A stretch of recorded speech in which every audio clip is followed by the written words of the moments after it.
Bonjour, nous accueillons aujourd'hui chez Arts et Lettres à ICI Télévision Madame Rima El Khoury, journaliste et auteure et chroniqueuse à la presse, le plus grand quotidien francophone en Amérique du Nord, lauréate du prix Jules Fournier du Conseil supérieur de la langue française du Québec.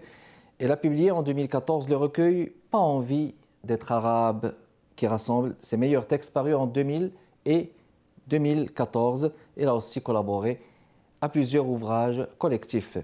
Elle a coécrit avec Shaparak Shajarizadeh La liberté n'est pas un crime. Elle a fait paraître chez Boréal son roman Manam, paru en 2019. Ici Kamal Benkiran, bienvenue chez Arts et Lettres. Je vous souhaite la bienvenue parmi nous, Madame El Khoury. Bonjour, merci de l'invitation. Je vous en prie. Alors, non seulement écrivain, mais journaliste dans la presse. On vous lit souvent. Nombreux sont vos lecteurs et lectrices qui lisent vos billets dans la presse. Mais vous écrivez aussi un livre. Comment s'est opéré ce passage, ce transfert, je dirais, ce saut du journalisme à la littérature, au roman? Est-ce que c'était un passage simple, un passage naturel pour vous? Ben, en fait, pour moi, c'était comme un retour aux sources, car Mhm. au départ, c'est plutôt le journalisme qui est pour moi un accident de parcours et pas la littérature, parce que j'ai étudié en littérature, j'ai une maîtrise en OK. littérature comparée, et le journalisme est arrivé un peu par un stage d'été que je croyais qu'elle allait être une aventure d'un été, et finalement, j'ai eu un coup de cœur pour ce travail de journaliste, donc j'ai bifurqué de mon parcours qui était littéraire au départ pour aller en journalisme. Mais donc, les deux se rejoignent de différentes façons. Ils se rejoignent, ils se complètent. On va Ouais. commencer par parler de donc vos publications. Commençons par lui, là, écrit avec Shaparak Shajarizadeh. La liberté n'est pas un crime, un postulat, une vérité. La liberté n'est pas un crime. Bon, déjà, on parle, quand on lit l'endos du livre d'une personne emprisonnée, n'est-ce pas et puis, il y a une torture, il y a beaucoup de sensibilité. Un livre écrit avec beaucoup de sensibilité. Mais qu'est-ce qui a motivé justement l'écriture de ce livre? En fait, l'écriture de ce livre, c'était une demande des éditions Plomb à Paris. Donc, ça a Mhm. commencé par un article dans le journal. Donc, Shaparak Shajarizadeh, pour la présenter, c'est une militante pour les droits des femmes iraniennes qui, en 2017-2018, a commencé à s'intéresser au mouvement des filles de la rue de la Révolution à Téhéran, donc des femmes qui contestaient le port du voile obligatoire en Iran et qui faisaient des manifestations pacifiques dans les rues, sortaient sans voile, hissaient un voile au bout d'un bâton et se tenaient debout, tout simplement. Et donc, on comprend qu'en Iran, c'est extrêmement risqué. Donc, cette femme, Shaparak Shajarizadeh, qui n'est pas la seule à avoir participé à ce mouvement-là, a été emprisonnée, torturée, menacée et finalement s'est retrouvée en exil, réfugiée au Canada, à Toronto. Lorsqu'elle est passée à Montréal en 2019 ou fin 2018, je l'ai rencontrée. J'ai écrit une chronique sur elle, donc j'ai fait une entrevue avec elle et c'était vraiment, cette rencontre-là m'avait beaucoup touchée. C'était vraiment l'histoire d'une femme ordinaire avec un destin extraordinaire, avec un courage incroyable. Et donc, j'ai raconté son histoire tout simplement dans un article qui a attiré l'attention des éditions Plomb à Paris qui ont dit pourquoi cette femme ne raconterait pas, on ne ferait pas Son un histoire. livre de son histoire. Et donc, on m'a demandé de jouer le rôle d'aide écrivain dans ce cas-là. Donc, Mhm. c'est son œuvre plus que la mienne. Donc, moi, j'ai fait un travail un peu journalistique. J'ai recueilli son témoignage et je l'ai écrit comme si c'était elle qui le racontait. Mais justement, c'est un engagement qui rejoint en quelque sorte aussi vos engagements féministes dans l'écriture, c'est bien ça? Oui, j'ai accepté de le faire parce que je trouvais que que son histoire valait la peine, évidemment, d'être racontée. Je Mhm. trouve que souvent, surtout quand on parle des femmes du Moyen-Orient, il y a toujours ce cliché de femmes soumises qui sont incapables de prendre en main leur destin Oui. et qui sont uniquement des victimes. Or, moi-même étant fille d'une lignée de femmes moyen-orientales qui sont vraiment à l'envers de ces clichés-là. Ça m'a Oui. toujours dérangée et je trouve que c'est important dans les récits de raconter autre chose que toujours cette image caricaturale de femmes qui ne sont que des victimes. Alors, vous êtes né à Montréal, ici, au Québec, Rima El Khoury. Le fait d'écrire au Québec en étant avoir des parents qui sont d'origine différente, vous avez des origines arabes, si je ne m'abuse.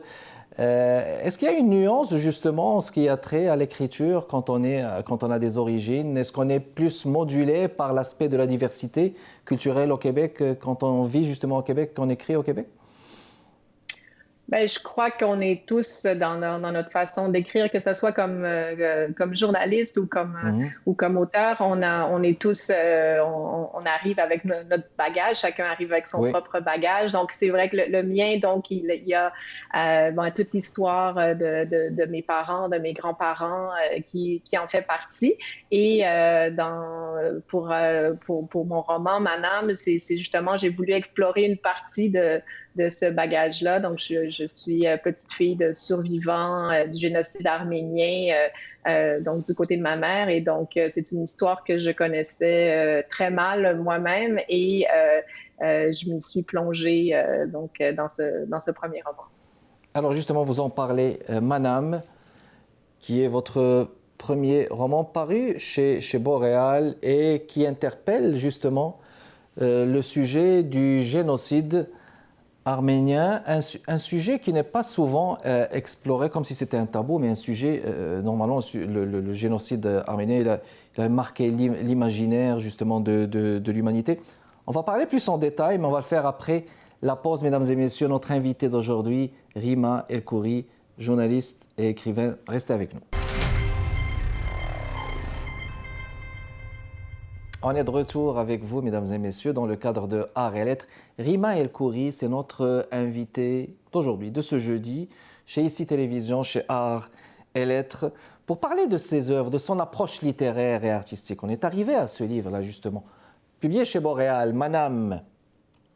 Alors, Manam, dans un premier temps, n'est-ce pas, il y a une consonance arabe à ce mot. Manam, on dirait rêve dans un premier temps, mais ça peut avoir plusieurs sens. C'est toujours l'auteur qui dévoile le sens ou le message qu'il veut transmettre à travers ça. Mais c'est un livre surtout qui raconte, n'est-ce pas, la tragédie qui a frappé le peuple arménien du XXe siècle. Un génocide qui a causé la mort de plusieurs personnes, mais un génocide dont on ne parle pas beaucoup, Madame El Khoury. Oui, c'est un génocide méconnu. En fait, beaucoup de lecteurs qui ont lu ont dit, ah, j'avais jamais entendu parler du génocide des Arméniens. Donc, on dit premier génocide du 20e siècle, en 1915, 1,5 million d'Arméniens qui ont été exterminés Oui. en Turquie, Empire ottoman. Et donc, moi, je suis petite fille de survivants du génocide. Donc, mon grand-père, mon arrière-grand-mère, ils ont survécu, ont refait leur vie à Alep, en Syrie, pour plus tard venir s'établir au Québec. Donc, le roman s'inspire en partie de leur histoire, mais aussi d'une plus vaste recherche. Et même, je suis allée en Turquie sur les traces de ce passé-là, oui, pour essayer de reconstituer cette mémoire qui est trouée et qui est aussi niée parce que le génocide arménien n'a jamais été reconnu Oui. par la Turquie. Donc, il y a même plus de 100 ans plus tard, il y a encore un grand déni qui ajoute au deuil, à la difficulté, en fait, de faire le deuil pour le peuple arménien parce qu'il n'y a eu aucune réparation, aucune reconnaissance. D'accord. La mort de la têta du personnage, Léa, elle décide de partir vers le pays de sa grand-maman, de Teta, c'est comme ça qu'on l'appelle, Teta, afin de démêler les nœuds de cette mémoire familiale blessée. En quoi justement la nécessité de faire ce deuil a été justement bouleversant dans sa vie? Mais en fait, donc Léa, c'est une petite fille de survivants qui jamais réussi à savoir un peu, à connaître l'histoire de sa grand-mère parce que Mhm. c'était une histoire enveloppée d'un grand silence parce que c'est une histoire très douloureuse. Souvent, les survivants ne vont pas, vont très peu parler Oui, des horreurs qu'ils ont vécues parce que c'est trop dur, c'est trop douloureux. Et puis, quand on est réfugié, immigrant, il faut refaire sa vie. Donc, si on cesse on regarde toujours derrière et on pense au passé, on peut pas avancer.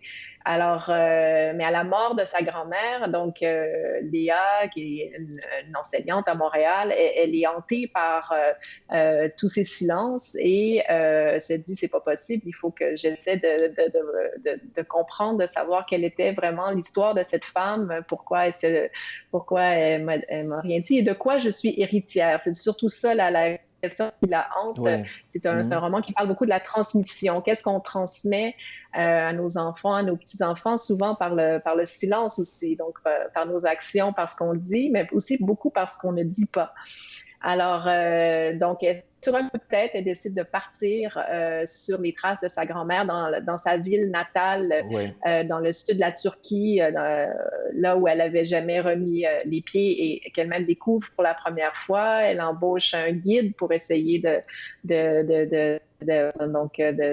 retrouver la maison de sa grand-mère, de retrouver des traces du passé, de rencontrer des gens qui auraient des histoires.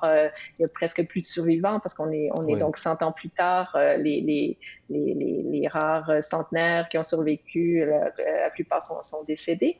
Alors, elle essaie d'interroger les gens, d'interroger les paysages et de voir qu'est-ce qu'elle peut garder de tout ça, qu'est-ce qu'elle doit garder de tout ça, Mhm. qu'est-ce que ça veut dire pour elle, pour son identité, pour ce qu'elle veut transmettre aussi elle-même comme enseignante.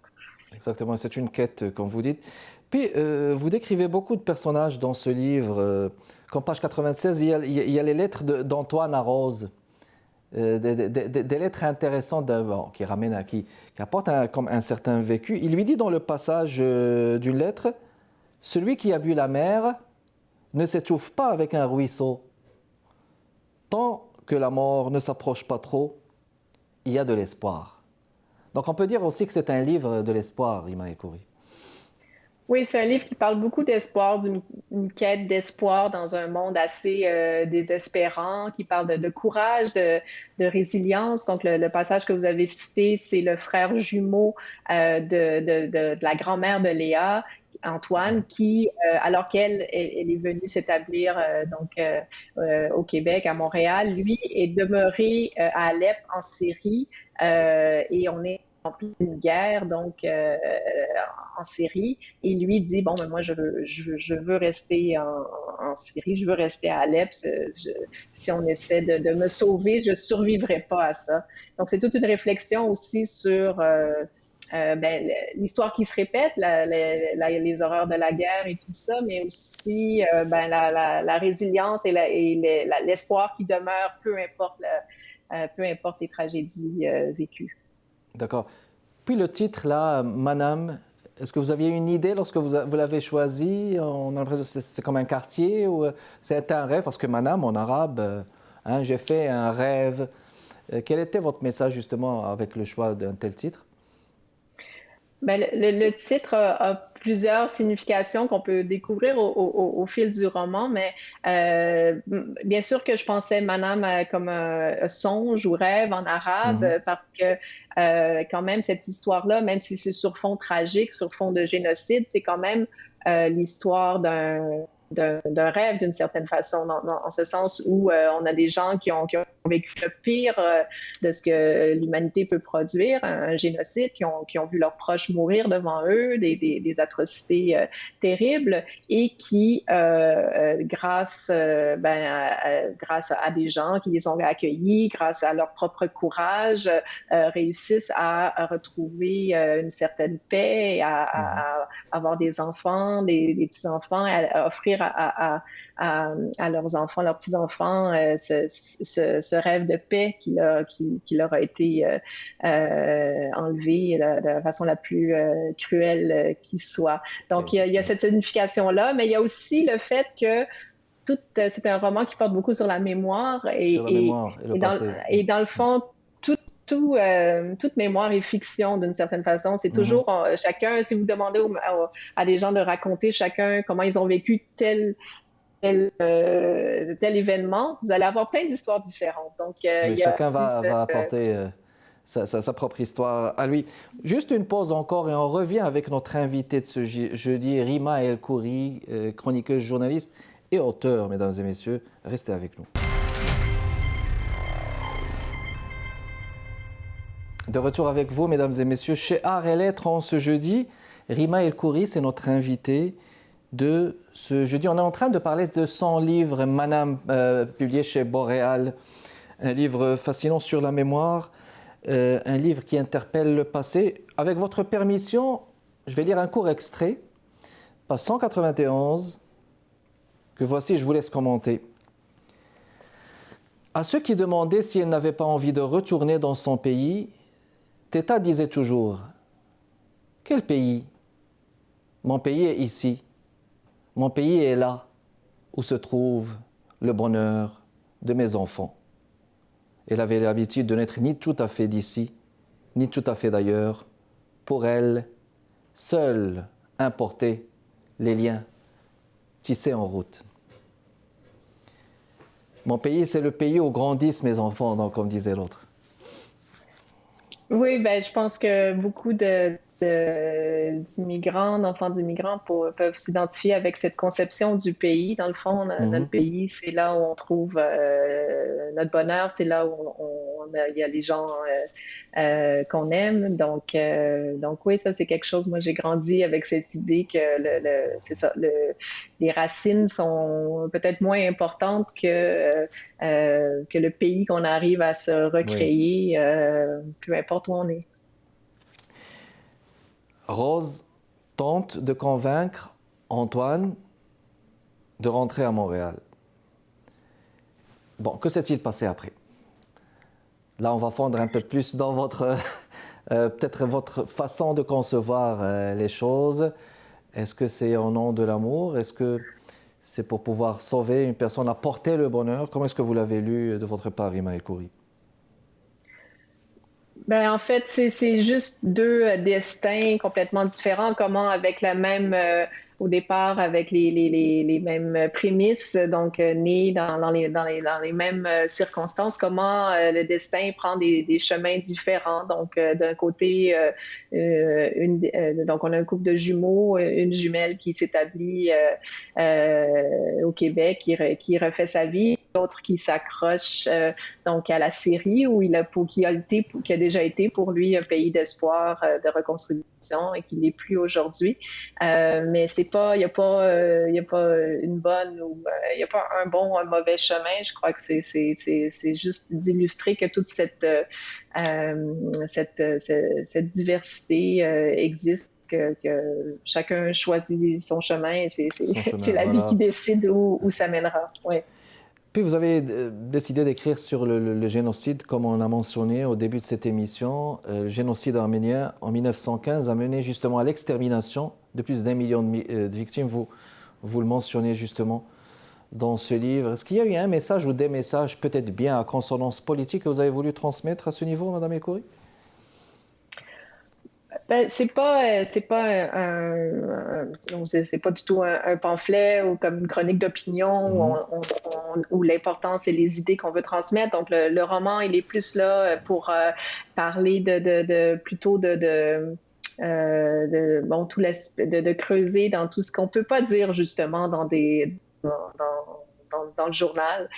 Donc, c'est sûr que c'est un hommage aux survivants. S'il y a une idée que je transmets, c'est l'importance de la mémoire, aussi l'importance d'écouter les survivants, parce que si on écoutait davantage ceux qui ont survécu au génocide, aux guerres, ben on serait pas dans la situation où on est en ce moment. Bon, la guerre en Ukraine, des atrocités qui se répètent alors qu'on dit plus jamais après chaque guerre, on dit plus jamais, mais dans le fond, on apprend très peu de nos erreurs. Donc mon souhait, c'est vraiment que ces histoires-là, si ces histoires-là étaient plus connues, entendues, peut-être qu'on pourrait davantage en tirer des leçons et ne pas sans cesse répéter les mêmes erreurs.